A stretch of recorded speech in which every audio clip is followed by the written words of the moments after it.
Bismillahirrahmanirrahim. Assalamualaikum warahmatullahi wabarakatuh. Alhamdulillah nahmaduhu wa nasta'inuhu wa nastaghfiruh. Wa na'udzu billahi min shururi anfusina wa min sayyiati a'malina. Man yahdihillahu fala mudilla lahu wa man yudlil fala hadiya lahu. Asyhadu an la ilaha illallah wahdahu la syarika lahu. وأشهد أن محمدا عبده ورسوله لا نبي ورسول بعده اللهم صل وسلم وبارك وأنعم على نبينا وحبيبنا وقرتنا محمد وعلى آله وأصحابه ومن سار على نهجه إلى يوم الدين. أما بعد إخوة رحمني ورحمكم. Alhamdulillah, kita bersyukur kepada Allah Azza wa Jalla. Di sore hari ini kita dimudahkan oleh Allah Subhanahu wa Ta'ala untuk beristimewa di satu tempat yang mudah-mudahan Allah Azza wa Jalla berkahi kita. Waktu yang mudah-mudahan Allah Subhanahu wa Ta'ala memberikan kepada kita sebagai saksi untuk kemudian kita termasuk di antara hamba-hambanya yang berusaha meningkatkan untuk terus menuntut ilmu, sehingga dengan ilmu tersebut sebagaimana Nabi Alaihi Wasallam katakan, man salaka tariqan yabtaghi fihi 'ilman sahalallahu lahu bihi tariqan ila jannah. Yaitu siapa yang keluar dari rumahnya dengan niat untuk kemudian mendatangi majelis-majelis ilmu, yang diharapkan dari kehadirannya di majelis ilmu tersebut adalah ridha Allah Subhanahu wa Ta'ala, ilmu yang bermanfaat, yang dapat memperbaiki keimanannya, yang dapat membantu dia untuk kemudian memperbaiki hati dan jiwanya, serta ilmu yang bisa memperbagus akhlak-akhlaknya.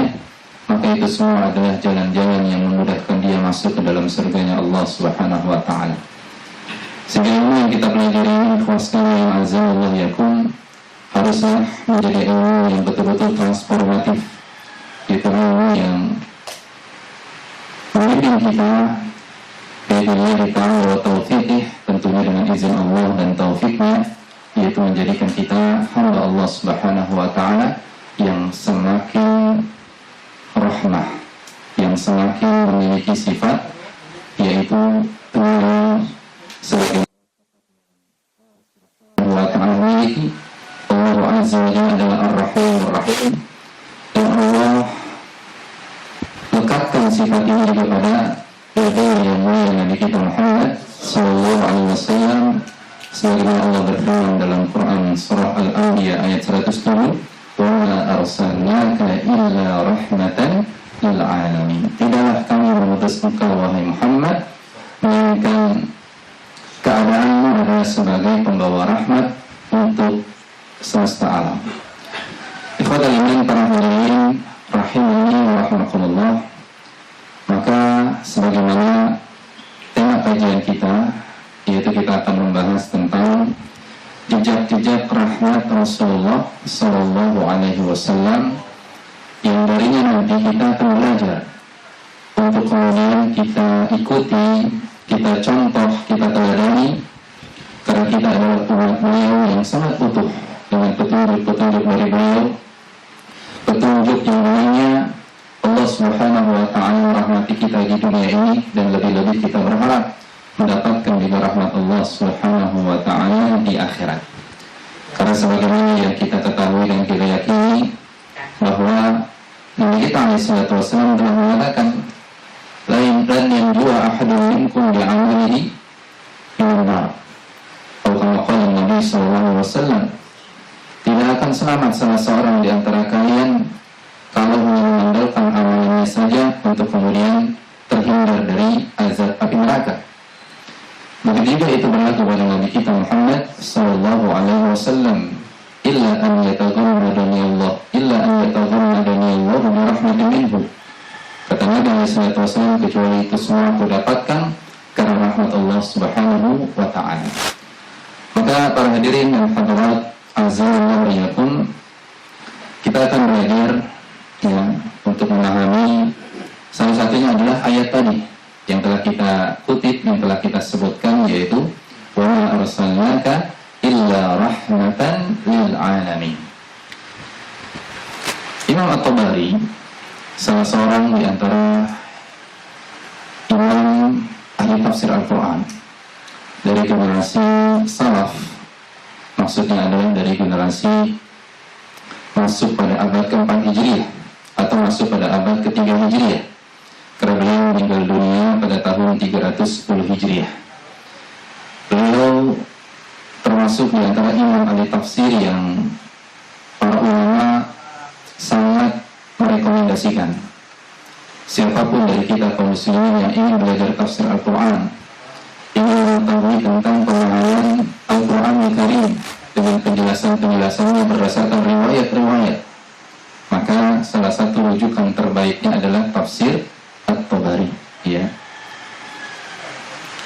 Ketika beliau menafsirkan ayat ini, beliau menyebutkan sejumlah riwayat, dan pada akhirnya kita ambil pada kesimpulan yang dikatakan oleh beliau. Beliau mengatakan wa awlal qawlaini fi dhalika bis-shawab al-qawl alladhi ruwiya 'an Ibn Abbas wa huwa anna Allah arsala nabiyyahu Muhammadan sallallahu alaihi wasallam rahmatan li jami'il alamin. Pendapat yang paling kuat di dalam tafsirnya terkait ayat tadi, yaitu adalah pendapat yang diriwayatkan dari sahabat Ibnu Abbas radhiyallahu ta'ala anhu, yaitu bahwasanya Allah Azza wa Jalla mengutus Nabi-Nya SAW itu sebagai rahmat bagi seluruh alam, yaitu berlaku bagi mu'minihim wa kafirihim. Nabi SAW diutus sebagai rahmat, itu berlaku baik bagi orang-orang yang beriman, begitupun berlaku bagi orang-orang yang kafir. Fa'amma mu'minuhum fa'innallaha hadahu bihi. Adapun yang beriman, maka Allah Subhanahu wa ta'ala memberikan hidayah kepada mereka untuk beriman tersebut, dan juga hidayah untuk kemudian mempertahankan keimanannya. Orang yang diberikan hidayah kepada keimanan adalah orang yang diberikan nikmat yang sangat besar, dan kita semua yakin akan hal itu, di mana tanda cinta Allah Subhanahu wa ta'ala kepada para hambanya adalah ketika Allah Azza wa Jalla mencurahkan padanya nikmat berupa iman. Maka kita semua yang hadir di sini dalam keadaan beriman tentunya harus membalas nikmat iman yang sangat besar ini dengan bagaimana kemudian mempertahankan keimanan dan juga mempertebal keimanan tersebut. Karena bagaimanapun juga tanpa keimanan hidup kita ini tidak berarti ya. Tanpa keimanan hidup kita akan sangat tidak bermanfaat. Apapun prestasi dan segala hal yang kita miliki di dunia ini, maka itu semua tidak akan memiliki nilai manfaat kalau kita kemudian tidak memiliki iman kepada Allah Subhanahu wa ta'ala. Wa adkhalahu bil imani bihi wa bil amali bima ja'a bihi min 'indillahi al-jannah. Begitu juga orang-orang yang beriman ini kepada Allah, mereka mendapatkan rahmat daripada Nabi Muhammad SAW adalah dengan mengamalkan amalan-amalan yang perintahkan kepada mereka, yang dengan amalan-amalan tersebut menjadi sebab, yang menjadi salah satu pengantar yang bisa memasukkan mereka ke dalam surga Allah Subhanahu wa ta'ala. Ini rahmat yang dibawa oleh Nabi SAW, yang manakala kemudian diterima oleh orang-orang yang Allah kehendaki mereka beriman, maka mereka mendapatkan rahmat yang seperti ini. Wa amma kafiruhum, adapun orang yang kafir, apa bentuk rahmatnya? Fa innahu dafa'anhu bihi ajilal bala'i alladhi kana yanzilu bil umamil mukadzibati rusulaha min qablihi. Orang-orang yang kafir, maka bentuk rahmat Nabi SAW adalah Allah Subhanahu wa ta'ala, yaitu menjauhkan mereka atau menghindarkan mereka dari berbagai macam bala ya, dari malapetaka, musibah, kebinasaan, kehancuran yang Yang sebagaimana bala seperti itu pernah Allah berikan kepada umat-umat terdahulu yang mana mereka menolak kehadiran atau menolak risalah dari para nabi dan rasul yang Allah utus kepada mereka. Umat-umat terdahulu ketika menolak risalah dari para nabi yang sebelumnya, mereka langsung diazab, ya. Mereka langsung disiksa, mereka langsung dibinasakan, dan itu banyak disebutkan di dalam Al-Quran Al-Karim. Tetapi orang-orang kafir yang kemudian hidup ketika Nabi Muhammad SAW hidup, ketika Nabi Muhammad SAW menyampaikan dakwah Islam, maka bentuk rahmat kehadiran Nabi SAW adalah apa? Mereka tidak langsung diazab, mereka tidak langsung dihancurkan dan dibinasakan, tetapi malah mereka diberikan kesempatan untuk terus, ya, mendapatkan yaitu panggilan-panggilan ke dalam Islam, seruan-seruan untuk kemudian menerima Islam dengan cara yang tentunya didasari atas nilai-nilai akhlak yang mulia dari Nabi kita Muhammad sallallahu alaihi wasallam. Oke, wassalamualaikum. Bila kita kemudian melihat bagaimana hadis-hadis Rasulullah SAW, kita lihat dari hadis-hadis yang bersifat umum terlebih dahulu. Yang pertama misalnya diriwayatkan oleh Imam Muslim dari Abu Hurairah radhiyallahu ta'ala anhu, pernah dikatakan kepada Rasulullah SAW, "Ud'u 'alal musyrikin." Ya Rasulullah, berdoalah keburukan, berdoalah kecelakaan untuk orang-orang musyrik. Perhatikan jemaah sekalian, Nabi ditanya oleh para sahabat, "Ya Rasulullah, kenapa engkau enggak berdoa kecelakaan yang Allah akan timpakan kepada orang-orang musyrik, orang-orang kafir?" Apa kata Nabi SAW jemaah sekalian? "Inni lam ub'ats la'anan wa innama bu'ithu rahmatan." Kata Nabi SAW, ketahuilah sesungguhnya aku adalah seorang hamba Allah, seorang utusannya, yang sama sekali aku tidak diutus oleh Allah Subhanahu wa ta'ala sebagai la'anan, sebagai tukang laknat, tetapi sesungguhnya aku diutus oleh Allah Subhanahu wa ta'ala sebagai pembawa rahmat, pembawa kasih sayang. Maka aku tidak mau berdoa demikian, karena itu bertolak belakang dengan apa? Dengan prinsip daripada diutusnya utusan Allah Subhanahu wa ta'ala yang mulia ini, yaitu Nabi kita alaihi salatu wassalam. Kalau ini kepada orang-orang musyrik jemaah sekalian, atau orang-orang kafir, Nabi SAW tidak mau berdoa keburukan. Lalu bagaimana kalau ada seorang muslim yang mungkin mereka melakukan dosa besar, atau mereka mungkin jatuh pada bid'ah, lalu layakkah kemudian ada muslim lainnya mendoakan keburukan bagi muslim lainnya yang belum bisa dipastikan mereka keluar dari Islam? Maka pelajarannya bagi kita, kalau kita ingin menjadi umat daripada Nabi SAW, maka tirulah akhlak Nabi SAW. Bukan dengan cara melaknat, bukan dengan cara kemudian mendoakan keburukan kepada mereka, tapi kita doakan mereka agar mendapatkan hidayah kepada Allah. Kita doakan mereka agar kemudian hatinya dilembutkan oleh Allah Subhanahu wa ta'ala untuk menerima hidayah, menerima petunjuk yang benar, dan mengembalikan mereka kepada jalan yang Allah Subhanahu wa ta'ala ridhoi. Kita akan lihat nanti banyak sekali, ya, dari jejak-jejak peninggalan Rasulullah SAW, tentunya dari sisi akhlak beliau, ya, dari sisi tuntunan beliau, di dalam kemudian menggambarkan betapa indahnya rahmat yang dibawa oleh Nabi SAW. Selanjutnya jemaah sekalian, kita perlu memahami juga ayat yang tadi telah kita sebutkan di awal. Ayat tersebut jemaah sekalian adalah salah satu dalil yang kemudian kita memiliki sebuah ungkapan yang sudah sangat populer, yaitu bahwasanya Islam adalah agama rahmatan lil alamin. Baik, dalilnya ini. Tetapi kalau kita perhatikan dalil tersebut, ya, surah Al-Anbiya ayat 107 tadi, di situ Allah Subhanahu wa ta'ala tidak mengatakan Islam yang sebagai rahmatan lil alamin. Iya tidak? Khitabnya adalah Nabi kita sallallahu alaihi wasallam, "Wa ma arsalnaka illa rahmatan lil alamin." Tidaklah kami mengutusmu wahai Muhammad kecuali sebagai rahmat bagi seluruh alam. Tetapi bukan kemudian kita menolak, Bahkan kita sangat yakin bahwa Islam adalah agama yang rahmatan lil alamin. Karena apa? Ya tentunya hadis-hadis Nabi SAW menunjukkan itu. Bukankah misalnya ketika Nabi SAW ditanya oleh malaikat Jibril yang menyamar jadi seorang penuntut ilmu, ya, seorang talibul ilm. Kemudian Nabi SAW ditanya oleh malaikat Jibril tentang risalah yang beliau bawa, akhbirni 'anil Islam, wa akhbirni 'anil iman, wa akhbirni 'anil ihsan, wa akhbirni 'an alamati sa'ah. Yang pertama Nabi SAW ditanya tentang Islam.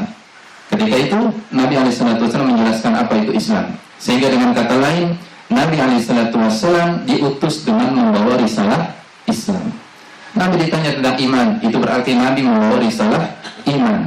Nabi ditanya tentang ihsan, itu berarti Nabi membawa risalah ihsan. Dan juga berita-berita tentang apa yang akan terjadi pada hari kiamat. Dengan kata lain, meskipun ayat ini khitabnya adalah untuk Nabi SAW, tapi itu memberi makna bahwasanya Nabi adalah Islam itu sendiri.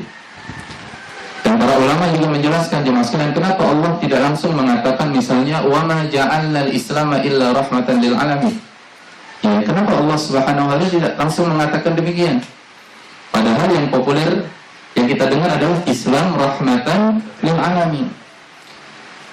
Ini menarik jemaah sekalian, kenapa ketika kita bisa memahami ini kemudian bisa memberikan kita sebuah pemahaman yang kemudian dapat mengkonter, ya, membantah pemahaman-pemahaman yang keliru ketika membawa makna Islam rahmatan lil alamin untuk kepentingan-kepentingan yang tidak benar.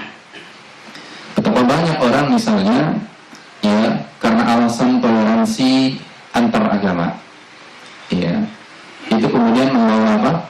Membawa makna Islam rahmatan lil alamin pada perkara-perkara yang di sana ada batasan, seperti misalnya ucapan apa? Selamat Natal, atau ucapan selamat tahun baru, atau ikut merayakan perayaan non-muslim secara umum apapun bentuknya, dengan alasan apa? Islam yang rahmatan lil alamin itu adalah apa? Saling bertoleransi untuk kemudian, ya, boleh saja ikut serta dalam hal-hal yang dilakukan oleh non-muslim dalam kegiatan seperti itu. Nah, tentunya tidak dibenarkan. Kenapa? Karena Islam yang rahmatan lil alamin berdasarkan ayat tadi patokannya adalah Nabi Sallallahu Alaihi Wasallam. Adakah contoh dari Nabi? Adakah teladan dari Nabi? Atau kalaupun Nabi tidak melakukan, bagaimana tuntunan yang Nabi SAW pernah tinggalkan, wasiatkan atau instruksikan? Atau Nabi melarangnya malah, ya, dari melakukan hal-hal yang kemudian seperti tadi itu. Maka sampai di sini jemaah sekalian, bahwa keislaman yang rahmatul lil alamin Sallallahu Alaihi Wasallam. Selama Islam itu rahmatan lil alaminnya, kembalinya adalah kepada orang-orang selain Nabi SAW, maka tidak bisa dikatakan itu adalah Islam yang rahmatan lil alamin. Baik, ya. Yang kedua jemaah sekalian, dari dalil hadis yang menunjukkan bagaimana bentuk rahmatnya Nabi SAW begitu luar biasa, yaitu disebutkan dalam hadis riwayat Abu Dawud. Begitu juga disebutkan dalam hadis riwayat Imam Ibn Abi Syaibah dalam Musannafnya, Imam Al-Hakim, dan hadis ini dinyatakan sahih oleh Syekh Muhammad Nasruddin Al-Albani rahimahullah dalam silsilah sahihah nomor 490. Sebuah kisah yang cukup panjang, tapi saya ambil bagian mana ucapan Nabi SAW. Singkatnya jemaah sekalian, bahwa Nabi SAW mengatakan, ayyuma rajulin min ummati sababtuhu sabbatan aw la'antuhu la'natan fi ghadabi fa innama ana min waladi adam aghdabu kama yaghdabun wa innama ba'athani rahmatan lil alamin faja'alha 'alaihim salatan yawmal qiyamah.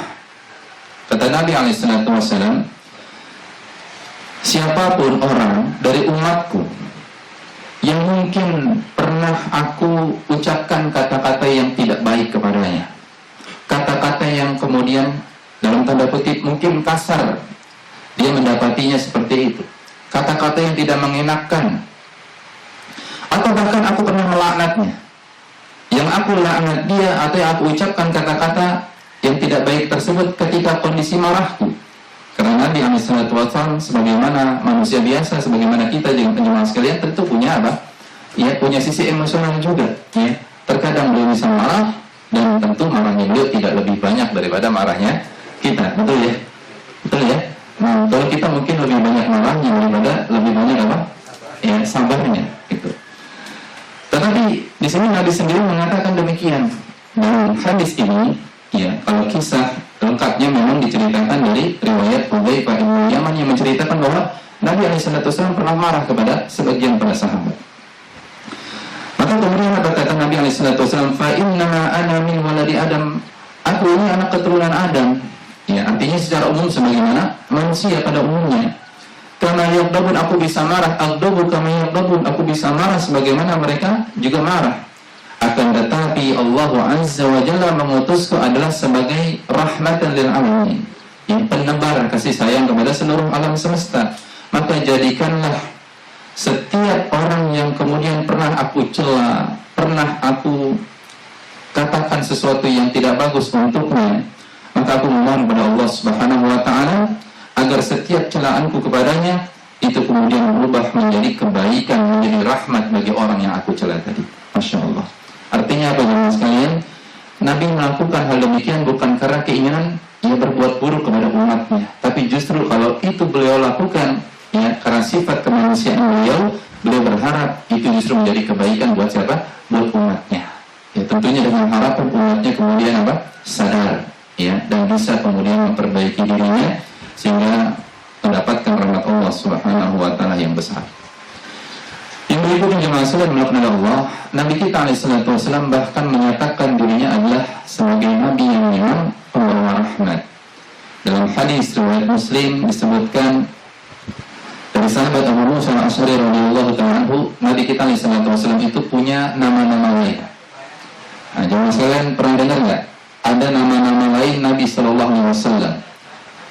Kalau di Quran nama Nabi alaihissalam hanya dua disebutkan, yaitu siapa? Muhammad dan Ahmad. Kalau saya tanya lebih jauh, nama Nabi yang Muhammad ini di surah apa saja disebutkan? Ini sering kita dengar kan? Kita sering ngaji ini. Wah, kita kenal nama Muhammad, tapi di surah apa saja? Ini mungkin yang jarang diungkap. Nah, surah apa? Yang pertama surah Muhammad, ayat ke berapa? Ayat kedua, sahih, Masya Allah. Bisa dibacakan, Pak? Bisa? Silakan.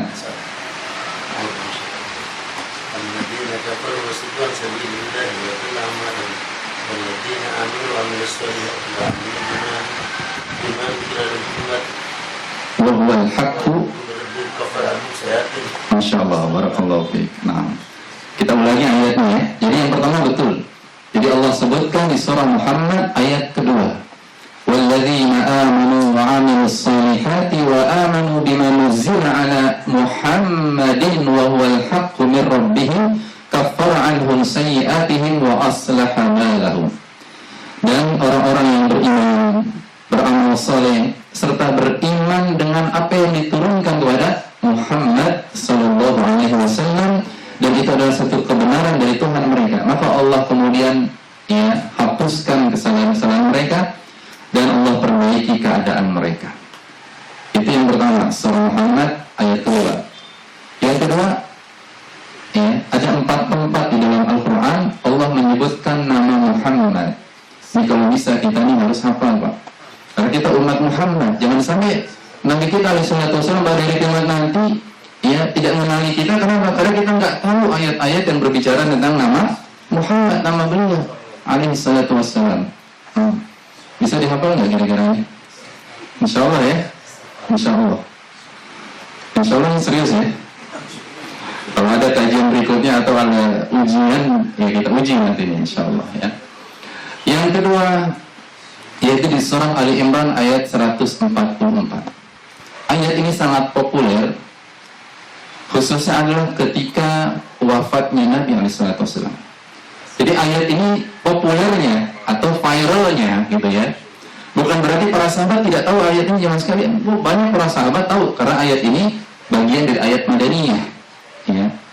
Dan itu tentu ayat Madaniyah itu berlangsung 10 tahun ya, dari sejak peristiwa hijrahnya Nabi SAW sampai wafatnya. Tapi ayat ini populernya atau viralnya ya muncul ke publik adalah ketika wafatnya Nabi SAW. Yang mempopulerkan siapa? Abu Bakar. Baik, sahih. Abu Bakar As-Siddiq radhiyallahu ta'ala anhu. Apa bunyi ayatnya? Wa ma Muhammadun illa rasulun qad khalat min qabli rusul. Masya Allah, barakallahu. Mata au kutilan qalatum. Ala? Lanjut.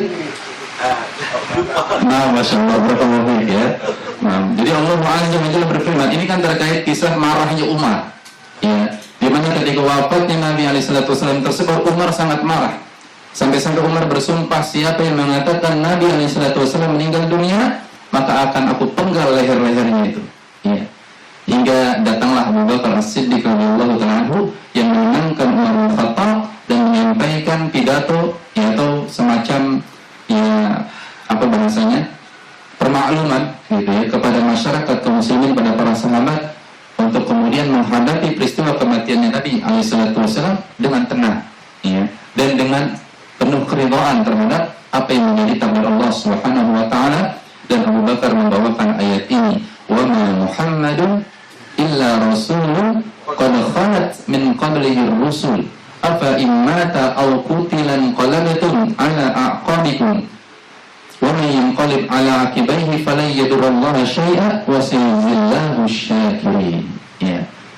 Abu Bakar menyampaikan, tidak lain Muhammad itu hanyalah seorang rasul dari utusan-utusan Allah sebelumnya, dari rasul-rasul Allah yang sudah Allah berutus sebelumnya.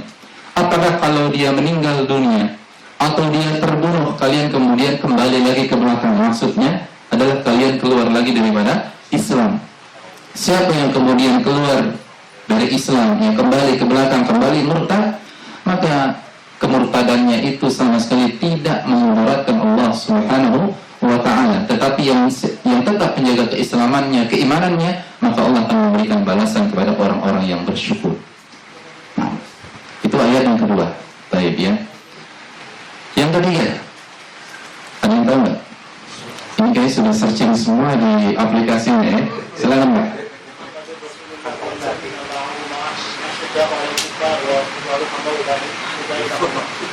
Baik. Baik. Ayat itu tapi hafal lengkapnya ya. Itu agak panjang ayatnya, di surah apa? Ada yang tahu? Surah Al-Fat ayat terakhir. Ya, ayat ke-29. Muhammadur Rasulullah. Jelas di awal itu Muhammad adalah utusan Allah. Walladzina ma'ahu asyidda'u 'alal kuffari ruhama'u bainahum, dan seterusnya. Ya, nanti bisa dibaca. Kemudian yang terakhir ada di surah Al-Ahzab ayat 40. Apa bunyinya? Maka Muhammadun aba ahadin mir rijalikum walakin Rasulullahi wa khataman nabiyyin wa kana Allahu bikulli syai'in alima. Muhammad itu bukanlah bapak dari salah seorang di antara kamu, melainkan dia adalah Rasulullah dan nabi yang menutup nabi-nabi yang sebelumnya.